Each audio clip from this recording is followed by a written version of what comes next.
Alright guys, and we are in part 3. I had to take the gearbox off because I had to put this center pin in. It was pain in behind to take it out because there was this bearing inside. It is the like that center spigot bearing. I had to drill through it and now use a hook like this and with a puller take it out. Now it's in. I didn't know I need one because originally there was that bearing and this didn't fit in, and like a month later after owning this kit I did get the rest of the manual which says I need one, because without this, if I fit it, it would fall apart. So in part 2 I'm saying we don't need that. How wrong I was. So without this centering pin, it would just destroy the whole clutch and everything.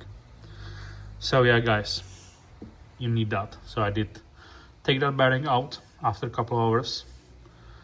I know there is a way how to do it, but I'm not most experienced, so I didn't know how to do that. But I did figure end of the day. I did heat up this shaft, hot this in a freezer for 5 hours already.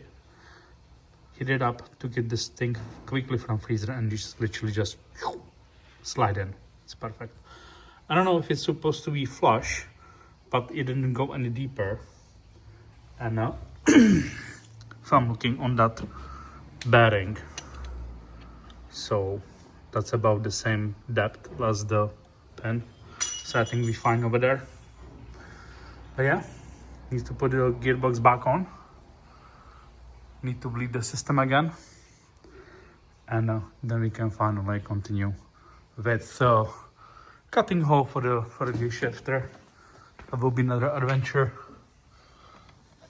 Because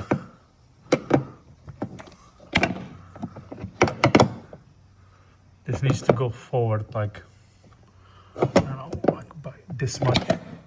This much needs to go forward. And yeah, it takes all my nerves, but it's getting to be finished. There's no way to go back now.